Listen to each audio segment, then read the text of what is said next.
Hey everyone, welcome back to the second ever episode of the Film Fun podcast. I have in my script here, written by our amazing producer Tom, not me, other Tom, that it's the second ever. So I guess I'm going to be saying ever for each episode, the third ever, the fourth ever, what have you. But this is the Film Fun podcast. The first one went swimmingly. I don't know if people say that anymore, but I was super happy with it. We have a community of filmmakers. We are an alternative funding platform for short film funding. You write one sentence for a chance to receive up to $10,000 in funding and other prizes to help accomplish your short. And we have this awesome community. And even if you don't win the film fund, you're entered into a chat community. You can find other filmmakers, message with them, freelance with them, maybe find someone for your next production. But we don't interact with that community enough. So I wanted to, in addition to the chat community, launch a podcast so we can start interviewing our previous winners, our sponsors, anyone in the film community we interact with, and really share some cool insights for everyone out there. So we do have contests open right now. The current deadline is December 8th.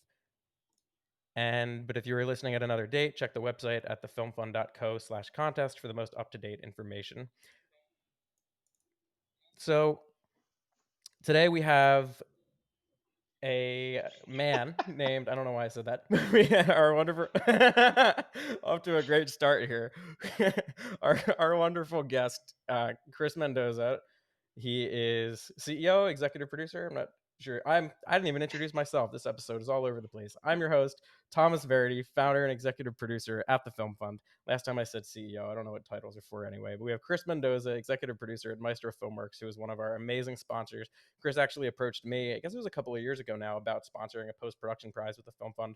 In addition to funding, you can also receive things like Kit Split gift cards, Adobe Creative Cloud memberships, and thanks to Maestro Filmworks, up to 15 minutes of color grading services from an amazing post-production and production studio based in Philadelphia. So Kris has also won an Emmy for some work. I'm going to talk about that a lot because I think it's super cool, and we'll get into how I have an Emmy by proxy, what I say.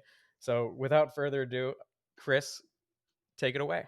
Tell us a little bit about your background, how you were involved on Americano, which was our last week's guest, Awesome. Tim's project as First off, well. thank you for having me. I watched the first ever episode last time. I'm so happy to be on the second ever episode.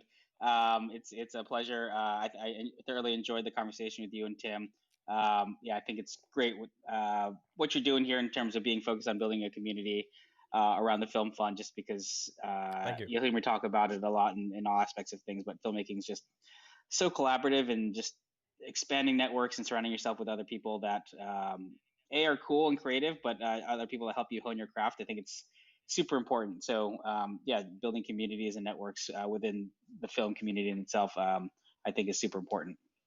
Um, but yeah, again, thanks for the intro. I go by executive producer. I go That for info is go super with rocky. executive producer and founder of Maestro Filmworks. I think when our organization gets to a Okay. certain level, then I'll feel comfortable calling myself a CEO. I think early in my business days, I was like CEO, founder, president, executive producer. Like I thought it was cool to learn all this stuff up on my business card, but Yep. I had that proverbial we when it was just me. But yeah, in terms of Maestro Filmworks, we just hit our 15th year in business. It's founded in May 2005. Initially, just kind of thank you very much. Congrats. Big milestone celebrated during COVID. Was not able to do a big celebration or anything like that. But just happy to get to 15 years. I think it went by very quickly in retrospect, but definitely there were some times somewhere in the middle early where we're certainly just slogging, working my tail off, and slowly just trying to build and focus Mhm. on growing the business. But started out as kind of a one-man band, producer, just really I'd almost call myself a videographer at that point. Not to knock that term, but I think kind of everyone kind of goes through that stage coming out of film school where you are good at a little bit of everything. But I never actually felt Mhm. comfortable calling myself an editor or a DP or a director. I was kind of like doing all of those things, but not well. And I think at the time it was one of those things that ultimately prepared me for running a company and managing those positions. But yeah, definitely at the time I was kind of wearing multiple hats, kind of working out of my home. And Mhm. then, yeah, I think, the rest is history, in terms of growing and moving forward. That's awesome. Definitely an incredible story. Yeah, and I the film fund hasn't been around as long as Maestro, but I definitely resonate with that proverbial we, started in the dorm room kind of thing, saying, "Oh, we'll talking to customers, we'll deal with that right away." When it's just at the time it was just me replying to that email writing we. So it's cool to see the path there, and people email you, "Oh, can you shoot my wedding?" I'm like, "Well, I don't know. I'm a videographer, I'm a producer." So yeah, it's always funny how people find their paths there. So a little bit about how we met. I think I first met Kris at a private friends and family screening of Americano, Tim Viola's project, the first project we ever funded. But I didn't really get to talk to him that much. It was just kind of like a red carpet, not even red carpet, just like a little photo op thing outside the theater. Private screening that was so cool. But I really got to talk to you more at that first film festival, First Glance. I had my own short film, Son of Blackbeard, in there, and then Americano screen there as well. So it's kind of they're representing two different projects, which is so incredible. And then Kris approached me, I guess it was a few months later, about sponsoring a prize. So I guess if you could talk a little bit about that. I guess why did you want to sponsor a prize with the film fund? Because I mean, it's so awesome we're able to give more prizes away to the film fund community. But I really want to get your take on what made you think of that and what the impetus for that sponsorship was. Sure. Yeah, I think, firstly, I saw the work that you're doing. Obviously, we were beneficiaries of the film fund being the first film funded, and I think without that, we really would not have been able to get over the hump. Tim mentioned in the last episode, he to do that reshoot, already kind of took some personal funds and things out to get us over the hump. So, definitely super appreciative of, having that to get us our sound mix over at Shake Audio Post, by the way. Shake Audio Shake Post. Audio Post, which is a division of Milk Boy Studios. But Okay. yeah, all those kind of things in terms of getting us over the hump. I don't think we would have been able to complete Americano the way we did without that support. So, being on the receiving side, I definitely saw some of those things start to line up with Maestro's agenda. So I talked about kind of starting the business 15 years ago. It was very much pretty corporate. A lot of it was, um, you know, talking head videos for corporate clients. Oftentimes, I don't want to knock it. It's definitely, a big part of the work that we do.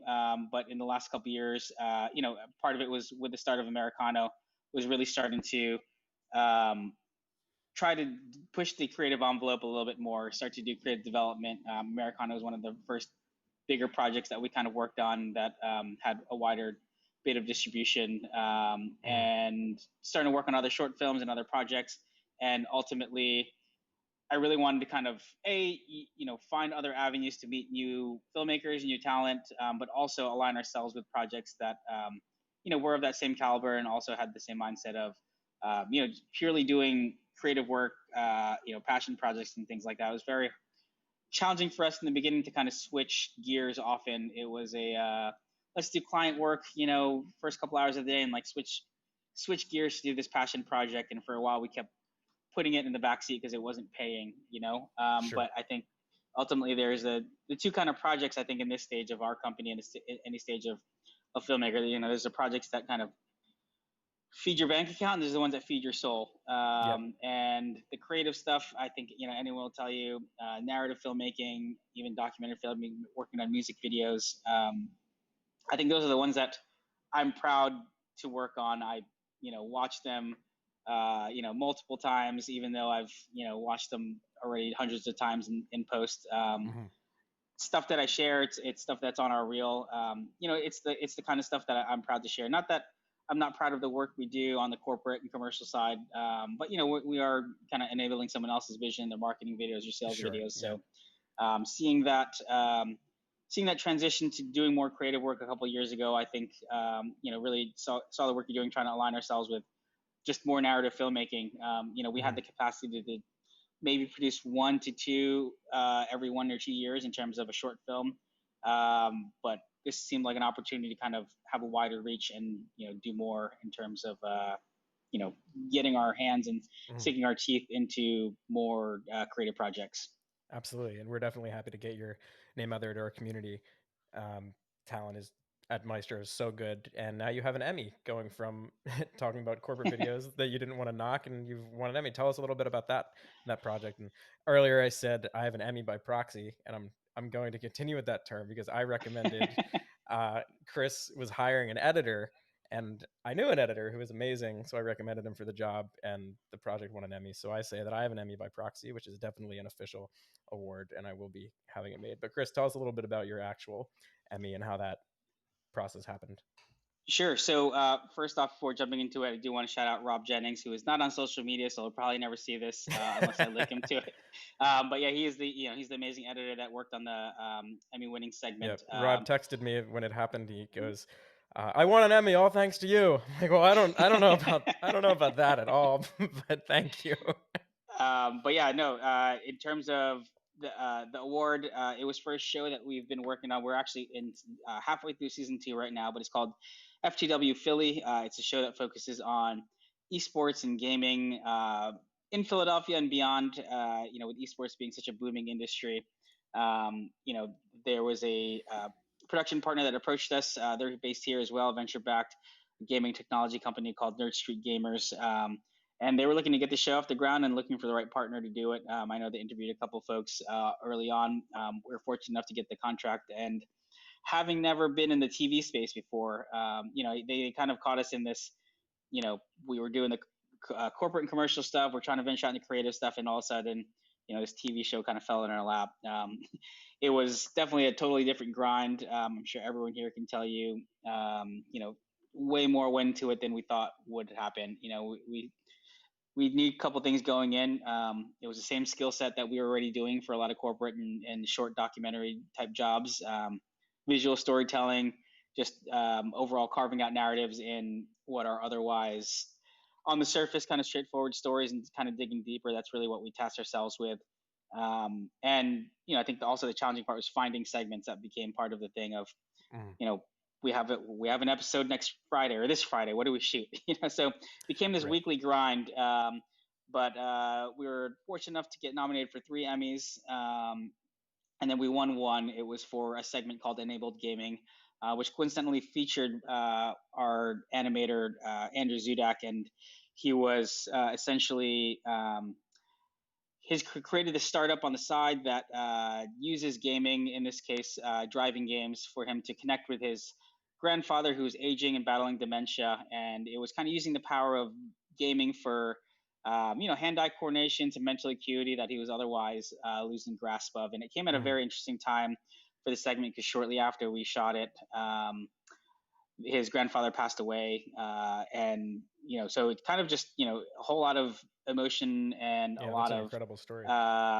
good family storytelling in terms of what Andrew was trying to do, all kind Mm, of through the lens of gaming. So yeah, that's what won us the Emmy, and I think in terms of kind of what that means for us going beyond. We are in season 2 of the show.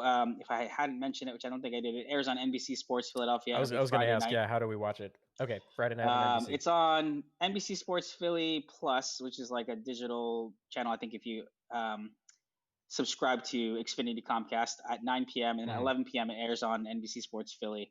But yeah, it is a weekly grind. We are pushing out episodes every week, and there's always things that happen. Some last minute changes. We're mm, sending the file off and there's a title that's off, or random flash frame. All these post yeah. production and production things that you deal with in a much more condensed and stressful environment. So yeah, totally different grind for us. Mm. Thankful to win an Emmy on the first ever show that we worked on, Do and you feel that training um, that TV muscle helps with narrative or documentary filmmaking, or your corporate filmmaking and I all? would say on the corporate and documentary, yes. Narrative, I think definitely a different grind, much slower. Mm, You almost want the runway and room to kind of think about your characters, think about things. In this case, it was kind of like, here's a subject. We have a pre-interview. Very try to quickly get to like, all right, what's the story we're mm, telling here? Because oftentimes, there was like what I call the book report segment. We could just be like, this is Tom, he runs a film fund, blah blah blah. But Right, it's kind of right. like, this is what makes Tom tick. This is Mhm. why Tom does this, and these are the people he helps. And like kind of digging a little deeper sometimes was more of the challenge than the technical aspect of filmmaking. But on the technical side, we also just severely ramped up. We went from 3, 4 editors and post production people in the office to I think at one point 8 or 9 people working on Mhm. stuff. So we Wow. upgraded servers and all this other stuff just to get the infrastructure ready to work on a weekly show. Exciting stuff, but certainly one of those things that you know still a learning process. But it's definitely inspired us to kind of start to work on other pilots, develop other shows and stuff. As a just kind of different segment to work on in terms of creative work altogether. Mhm. You talked a little bit earlier about some of the difficulties you and Tim had producing Americano, getting off the ground. I guess relating that to doing a lot of corporate shoots, as well as the TV now in COVID. I mean, what are the difficulties you think COVID has added, aside from obviously the logistics and the production guidelines you have to follow? Um, Definitely a lot of it's just people's comfortability. Mm, Oftentimes it's like, we put our own safe sets and health protocol for our production, and we based it off a lot of CDC stuff and kind of all this thought leadership that was coming out through some other industry guilds and stuff. But mhm, it's one of the things like, all right, we feel ready to go out and go shooting things, but the more we jumped on these pre-production calls, this doesn't mean like whoever we're filming or wherever we wanted to film was really ready for us to mhm, come barging in, no matter how buttoned up we had it. Things were starting to get better. Obviously this week things are starting to look grim. We were starting to build momentum of getting production back up. Even shot a short narrative a couple weeks ago. Through this short film initiative that we have. In Make long addition to story client work. shorts, right? Yes, and if I could plug that really quick, Yeah, absolutely. Plug for away. those for those Instagram folks out there, the account is at Make Long Story Shorts. So we call the initiative Long Story Shorts, or LSS for short, internally. But essentially, what that is we're creating 1-minute films strictly for the gram, as we call it. I know much after we started this initiative, which was January 2018. Instagram now can do IGTV and it's longer, and everyone's like, let's do longer form. But there's something about the challenge of a 1-minute film, even trying to inject some kind of 3-act structure, or tell a full story, or sometimes just tell enough of a Mhm, story to be interesting.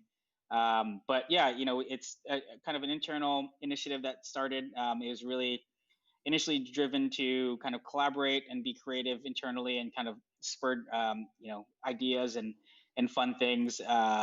People that don't normally direct get to direct. Some people will write scripts and submit them. Someone else will direct it.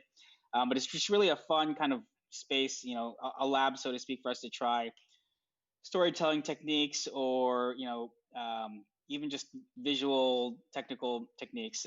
We did one that was kind of a bit in light of some I wouldn't say it's purely animated, but visual effects, kind of very waking life with Keanu Reeves. That kind of treatment to the visuals. And that was one of my favorite ones that we did that first year. And we did some that were with miniatures, in terms of all just voiceover miniatures. Some are love stories, some are horror. We had some that just had some mhm. gruesome horror VFX and stuff. That's so But cool. the important thing I think is people just get to mess around, and have fun. We've set up parameters for ourselves so that it's doesn't get too big. Right. I was going to We ask, have in terms of getting th- it bigger, do you plan on like, if you find a make long story short that you really really like, would you expand that into a longer film, be it a short or a feature? Absolutely. I think it's been a good way to experiment with ideas and see what people respond to. It's also been a great way to just meet new people. We're meeting new actors, new DPs, new directors that are like, Mhm. this is kind of cool. And there's a certain level of like, if you've ever done one of those 40-hour films, which I think you mentioned you did.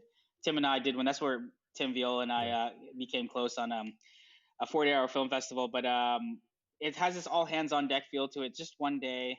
Mhm. It's a 1-minute deliverable, so it's kind of low stakes, and people just come on, and no one Yeah. really gets paid for coming on. We just really just pay for food, sometimes location, And and you have maybe all the props. equipment running your production Exactly, company. yeah. So we're at a point Mhm. where we don't have to rent anything, and oftentimes it's kind of like, hey, should we rent this one little piece that we don't have? And as long as it's in the the nominal budget that we put together, there are parameters that we kind of go outside of sometime, but it's usually one location, two characters, $300 entire budget for some of these. So my vision for Make Long Story Shorts is you know build up that Instagram account, start to get outside collaborations as well.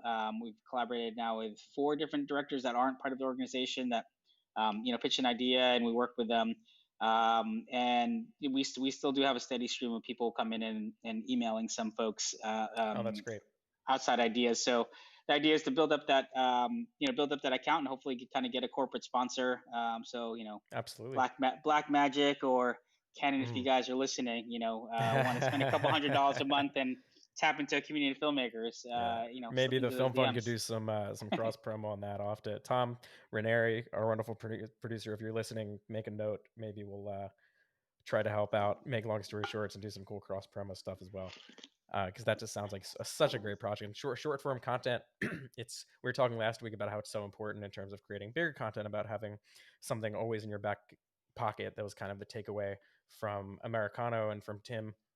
Tim said you will never let him forget the instance when the producer asked him what's your feature, and he Ah, just goes yes. so um in terms of Americano, tell us a little bit about that, how you got, and I mean, we heard it from Tim last week, but for any listeners out there who are not listening, and just a quick recap, Americano was the first film the Film Fund funded. Tim wrote one, or I guess, I don't know, actually, I guess it was Tim's submission to you guys. You produced it, but I guess he wrote the actual pitch Yep. sentence. Yep. Write one sentence describing the film and what you would use some of the funding for. If you were to win, you can win up to $10,000 and other prizes to produce that film. Right now, we focus on shorts. We will be expanding to feature films incredibly soon. I don't have a date yet, but super excited about that. But Americano, I have the pitch sentence here that I'm going to reveal if you didn't hear it last week. But Kris, give us a quick little synopsis or log line about what Americano is about. Sure. Now it's my turn to butcher the log line, not And knowing then anything I'll about read him. back the perfect one But back to you right after. yeah, if I remember the log line that we have across the medias, Syrian refugees on the eve of deportation, kind of has to use his cyber hacking skills in order to clear his name and be able to stay. But little does he know that the person that he's doing this for is basically a corrupt politician that is trying to corner him for his own political agenda. Very cool. You handled that a lot more gracefully than Tim did when I asked him to read the actual sentence that won the funding. It is when an undocumented refugee hacker discovers evidence linking a politician to a tragedy on social media, he teams up with a PR director to expose the story. Film is shot, need funds for audio post. How did you get involved with Tim? Because I talked to Tim a little bit about the nexus of the project, and you guys were in a coffee shop, but in terms of actually meeting Tim and getting to work with him, and in terms of both of your experiences, how did that happen? So Tim and I met. The only job I had out of college was working for a professional services company, Deloitte. I had graduated from film school, and I was like, I need a job. I'm going to work here for a year, save up some money, and then I'm going to focus big time on Mhm. this film production company. And yeah, I was there for 3.5 years. I don't regret it, even though definitely became one of those things where I quickly knew that this is not what I want to be doing Sure. long term. But I think it set me up for learning a lot, just about corporate communication and clients and meeting a network of people that I still keep in touch with these days. One of those people being Tim. So he actually was also a communications guy that was kind of working on some video there. And just to clarify, I was producing videos for Deloitte. I wasn't an accountant or a consultant or anything like that. Mhm. But I actually met Tim probably a couple weeks after I left in 2009, and there was this guy. I went to go visit my old office and had lunch with some of the guys working there, and then there's this guy sitting in my old desk, and they're just like, hey, this guy's from Philly for the day. He's just up here for the day. You guys may want to meet each other. And I remember Tim's like, "Hey, how's it going? You're from Philly, blah blah blah." And then like, yeah, I didn't hear from him for a little bit, and that's how He we first ghosted met. you.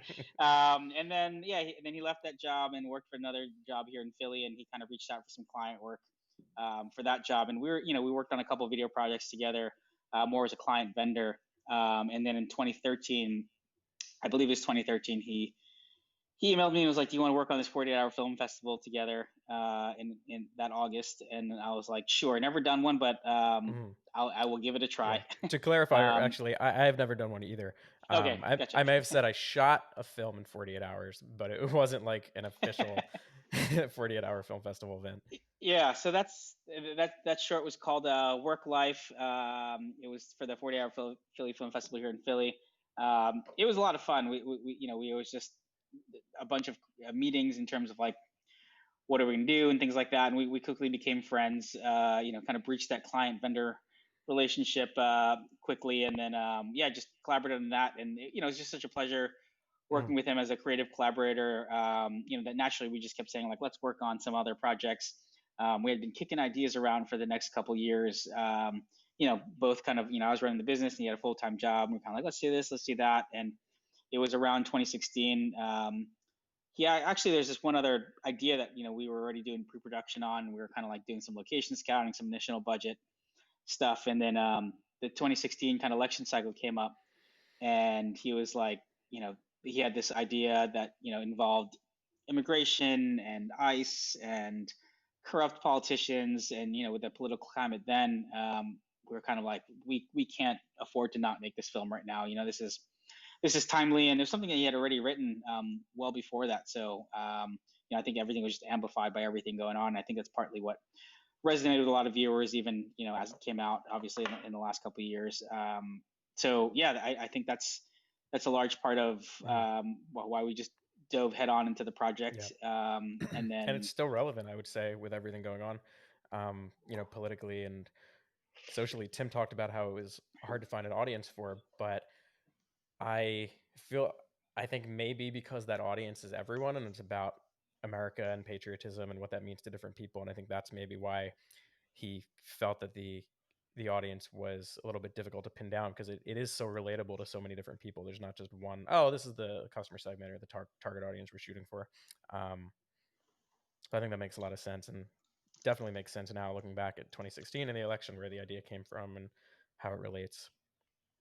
sure, I absolutely think it's still relatable. The hope is there's a point where it's not relatable, where people getting deported, is no longer just an issue that we're worrying about. But I think Mm-hmm. it's one of those issues that's still going to continue to be pervasive, regardless of kind of who's in power. But yeah, I think it was tough to find an audience. I do think for a number of reasons.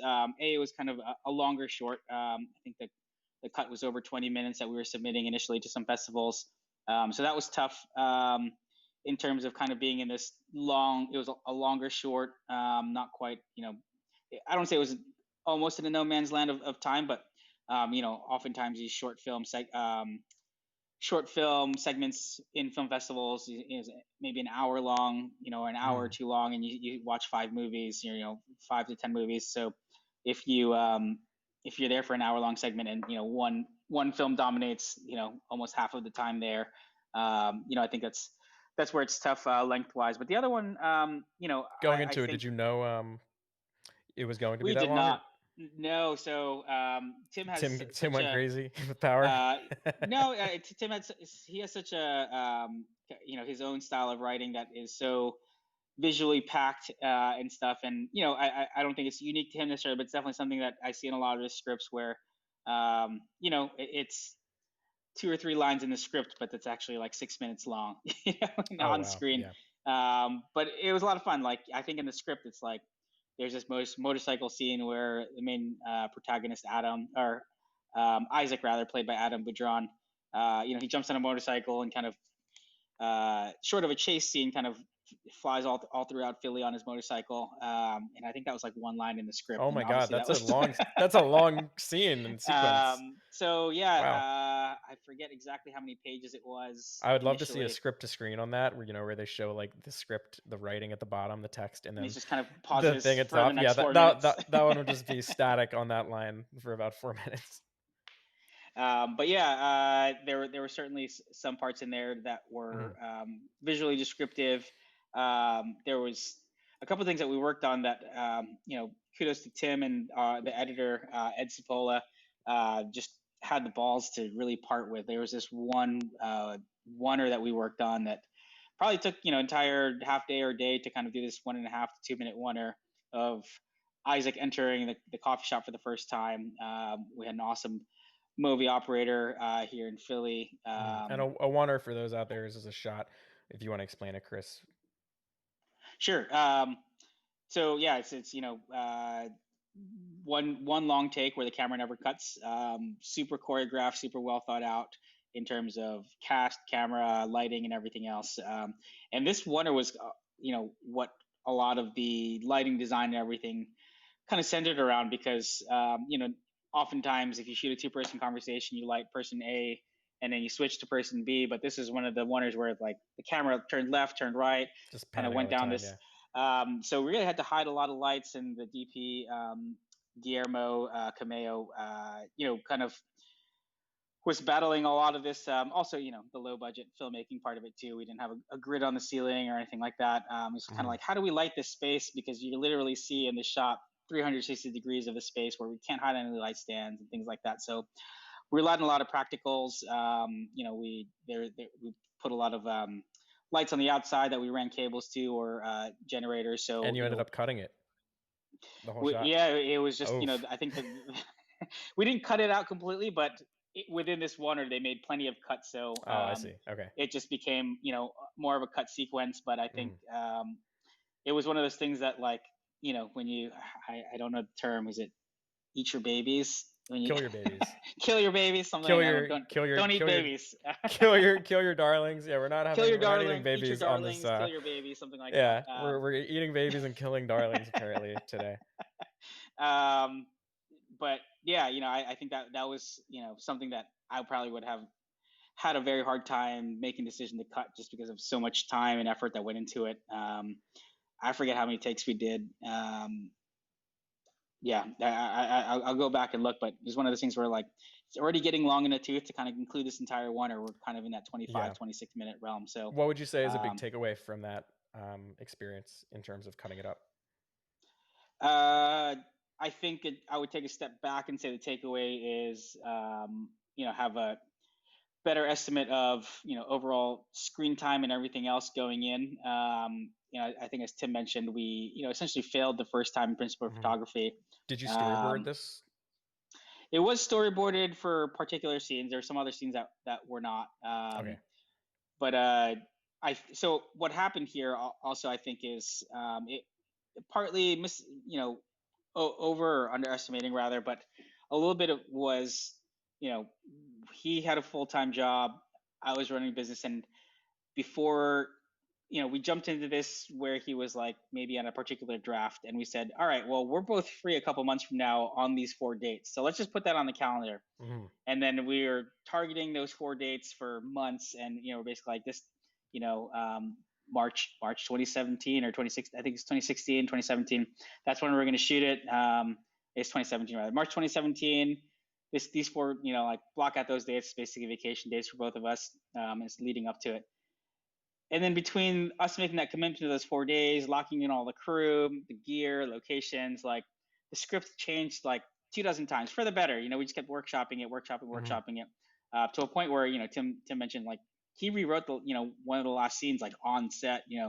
Really? At the end of, like, shoot day number 3 into going into shoot day number 4, he went home just because he was like, I don't know if we're gonna finish. There's this whole fight choreography scene that wasn't quite working, and he's kind of like, I need to Mhm. rewrite this now that I kind of am here in the space, working with what we have to work with. Ultimately, we still kind of ran out of time, but yeah, I think that was uh, while we had that 4 days booked, I think one of us should have been like, we just added 5 pages to the script, or we Mhm. now have X, Y, and Z, in terms of. Just having a better sense of production scheduling, I guess, in terms Yes. of time management and shoot days. Yep, and I think the other double-edged sword that I think a lot of low-budget filmmakers often experiences, you rely a lot on in-kind donations and people's time. And we're fortunate enough to have an awesome crew. I think we had initially scoped out at the time, like, our in-house camera here for the corporate stuff was a C300 Mark II, Mhm. and we were like, we could lens that up and find ways to make it cinematic, do this as low budget as we can. We were fortunate to get I think it was an Alexa Mini and some Cook Optics lenses, Oh wow. totally for free from Resolution Rentals here in Philly. And naturally, when your camera package gets upgraded, and so does your G&E, we went from having a small footprint to, like, all right, now we need first AC, second AC. We need someone handling Mhm. data. It became big in a way that we couldn't really complain, because we wanted a certain look, wanted a certain production value, and a lot of it was in-kind donation, so we couldn't really turn it down. So all of a sudden, I think setups that we thought were going to be relatively simple, became big. It was kind of like, all right, now let's do the movie shot. Let's do the motorcycle chase Right, scene. right, right, right. Let's do I this. mean, it is Um, it is a beautiful picture. If you haven't seen it, you can check out our link in bio at the Film Fund. You can check it out on iTunes as well. It is just the lighting, there's all the camera movement, all the cinematography. I mean, you can tell that you guys really put a lot of Thank you. love into it. Yeah, it was. Again, it was one of the most fun projects I've ever been on. I'm hoping to do more of that. That level of filmmaking more regularly. I think while we have a couple of the show pilots for TV and streaming platforms, Hmm. definitely switching your brain to that narrative grind. If you're not doing it every day or every week, it's definitely tough. So Hmm. I definitely think if you're trying to make a narrative short film, like, you kind of have to live and breathe it for the time that you're in it. Yeah, I totally agree. If and that's tough right now with COVID. I mean, we have production guidelines, and I have a short that's I'm calling it on hiatus because I'm not sure I want to direct it right now with a mask and all the guidelines, but I am still writing. So it is so important to stay in that mindset, that mind frame of storytelling, and um, not really walk away from it. So I definitely agree with you there. In terms of Americano, like I said, you can check it out at the Film Fund's link in bio. There's a big button there that says "Watch Americano now," and you click on that, and you can also click through to iTunes from that same link. Um, it premiered at, I believe, Dances with Films in Los Angeles, right, Kris? Yep. That was that just last year? That was just last year. That was last summer. Yep. Yeah. So Yeah. it played on the festival circuit, and now it is on iTunes. So we talked a little bit about the I'm looking at the script here. It looks like it jumped ahead. I'm supposed to ask you about your sponsorship with the Film Fund. We already talked about that. What inspired you here? Common goals of helping filmmakers getting funding for their projects. Well, I think we could skip over this one here. Um, since you just said you basically wanted that whole collaborative nature and pivoting your not pivoting your company, but exercising I that call it creative muscle. diversifying. Yeah, Hmm. diversifying into more creative work. I don't want to do any less of the corporate and commercial stuff. It's what sustains us. Kind of helps Hmm. our vision to have stable employment in the film industry for our employees. Um, if we were to just do narrative filmmaking, I don't think we would be able to have the liberties that we do and the freedom that we Sure. do. So again, it's like the two sides of the Hmm. for the soul and for the bank account. And I think it's important to do both. I think Yeah. anytime you do just one, you're gonna find yourself in some trouble. Yeah. I love that soundbite for the soul and for the bank account. Life's always kind of balance of the two, right? Yeah, and I think um, just a quick aside, like, I have an uncle who is a composer, and I think for him, he made some of his best work when he was like a starving artist and when he was pushed to the edge. And Mm. I don't know. Fortunately or unfortunately, I think there was like that kind of renaissance of like that era of art. I don't know if that's over just because of accessibility, right? I think Mhm. it's very easy, and the barrier to entry to make a film is a lot lower. So I don't know that you have to be starving. Mhm. I'm You not. do need It's not health to say. insurance at the end of the day. Yeah, but if you can take care of that, not worry about rent and budget and things like that. Like, I think for me, that's where your mind is more clear and you're able to focus on on being creative. I think you could argue the side of my uncle, where he's kind of like, when you're pushed to the brink of the edge, you kind of break and find Mm. yourself. I don't know. There could be something to that, but I actually think, if you're not worrying about the bills and not worrying about other stuff, you have more energy, more time, You and can be more and more creative. You can be resource to less focus less to stressed. focus on being creative. Exactly. I mean, there's a reason why a lot of writers go out into, I'm gonna name a horror film here, the cabin in the woods kind of writing, not the horror film, but A it's retreat, yeah. the retreating, the seclusion. It's not like, oh no, I have to pay my electric bill tomorrow and I don't have a job. I'm writing a script. So I definitely agree with you there. Is that And this is uncle not. where the name Maestro comes from, the composer? Uh, so it's actually my grandfather, who was Okay. that same uncle's father is my mom's father. Oh, I He see. was the national artist for music in the Philippines. He was credited with doing it. He was the nationalist composer's most prolific Filipino composer. Wrote the lyrics to the national anthem. Just did a whole bunch of big things that I didn't know till I was much older, and I set out to make a documentary on him after college. That's the name of the film was The Maestro. There's a trailer for it on our website.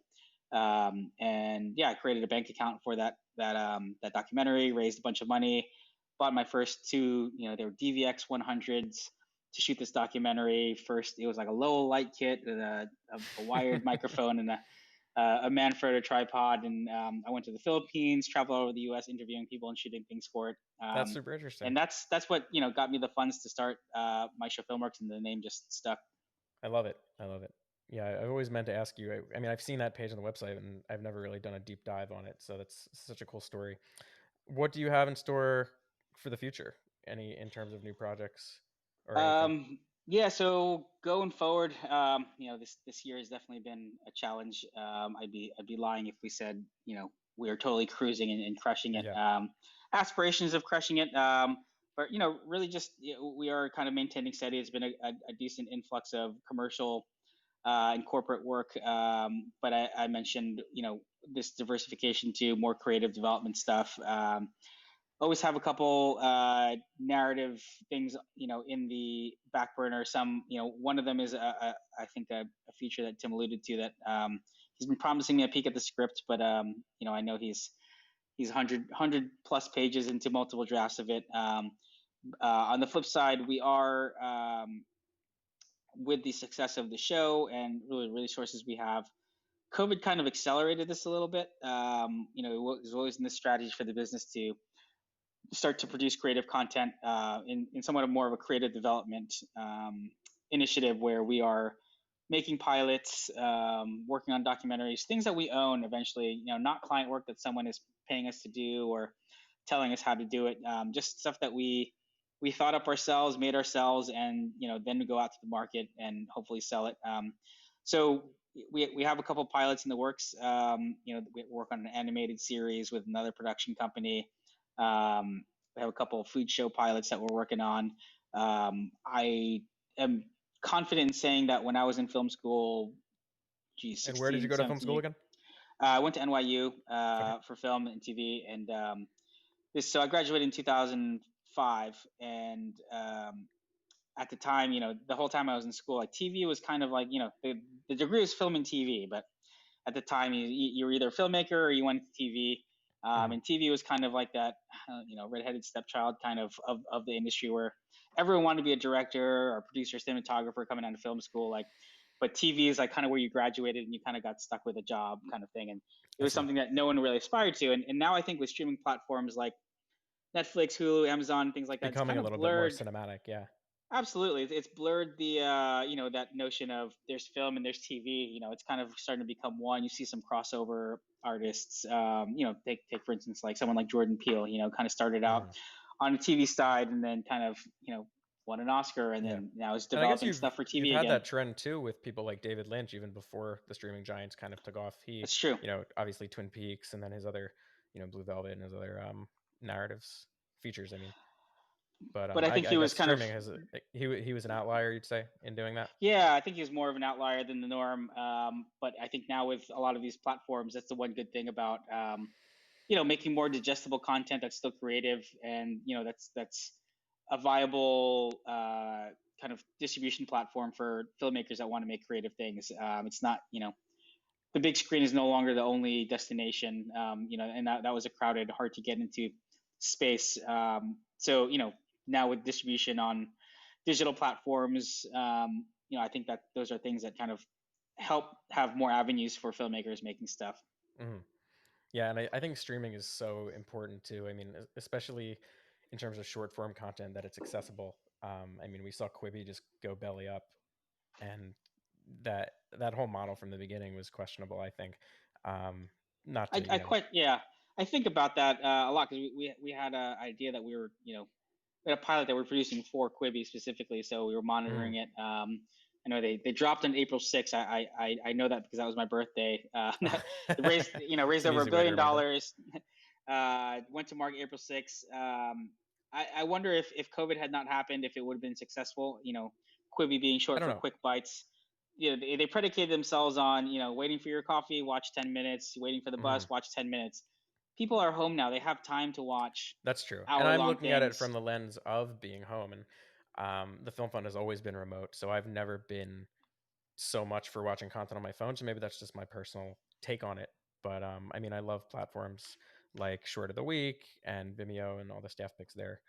Yeah, I'm not like if quite sure I'm where I'm going boarded, with this, but if I'm boarding a plane, right? Like, uh, and I've sat down already. I don't have time to watch maybe a 30 or hour long Mhm, episode, but I could probably watch 10 minutes, before they shut the internet mhm. off and So stuff. you think it I may think have made it if not for COVID? maybe they would have lasted a little longer. I don't know if the Mhm, long term market was there. I question that just because they were, they were creating a new space, and oftentimes in a market, the first entrant isn't always, the best, but they could have been mhm. onto something where a second entrant into that short form market, streaming market may have more success. They will be the Friendster of MySpace to the Facebook that's Right. coming around the corner.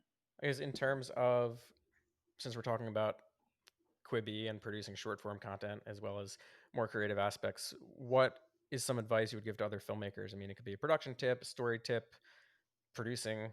I mean, we talked about time management, but anything else you think would be? Um, Yeah, so I mean, I'll speak to the producing and maybe business side of things. I could confidently say I'm not a director.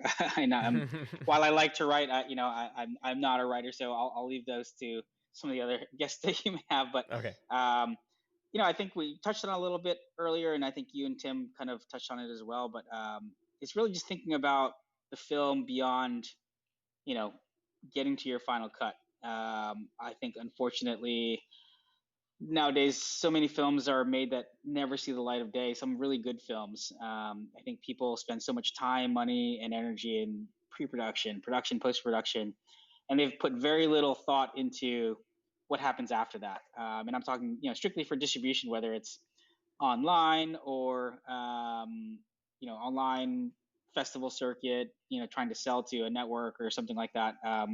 I think people don't even think about it. I see so many really really talented filmmakers that spend all this time, some of their own money, kickstart things, and then they like upload to Vimeo and like kind of sit back and cross their fingers. Mhm. And sure, you may get a couple thousand views. That's great, but I think if you have a good idea and you're confident in your product and the people and the collaboration, I think you're doing yourself a disservice if you kind of stop so close to the finish line of getting over the hump and getting more and more people to see it. Ultimately, just like any other artwork, film is one of those art pieces of art that is better when shared with other people. Mhm. I don't know I'm anyone that's guilty of like, that myself too. Son of Blackbeard, the film that was at that other festival, First Glance Film Festival, with Americano. I still haven't uploaded that. I was keeping it offline for some festivals, and it's on my to do list. I still haven't uploaded it. So when I was shooting that, I wasn't thinking about distribution at all. It's definitely a lesson learned for me, too, in terms of I, thinking I about think that step. yeah, I think it could even influence before you even shoot or do a thing. If you're in pre-production and you're kind of like, I already know that this platform is interested in this. You'll tailor it more to that. You're kind of pre-selling distribution in a way, and kind of going that model. It's tough with a short because the markets for shorts. It's not you're not gonna make money on the short, so it's not necessarily about Mhm. the return here. But you guys mentioned in the last episode, short films are a calling card, and a calling card's only so good. It's a numbers game, right? Even Mhm. in traditional business cards, like I'm not gonna hand one person a business card and just like sit back and wait for that one person to call me. I'm going to hand as many out in terms of, network and get as many people until, the one person that wants to give me business or buy something Exactly. from me is going to call me. So that to me is the equivalent of viewership. It's one thing to be like, we've gone to this awesome festival. There were maybe 200 people in the theater. They all saw it. Great. Now what? And if a producer didn't approach you or distributor didn't approach you for other projects at that festival, it's kind of like, where else can I get this scene? Where can I get the most eyes on it? Sometimes it is self-distributing on YouTube or Vimeo and kind of putting the digital marketing around it if that's your strong suit. There are plenty of people that have self-distributed. For instance, I was researching this one short documentary on like the origins, and it was a short documentary, Sriracha, basically. It was a couple Hmm. years ago.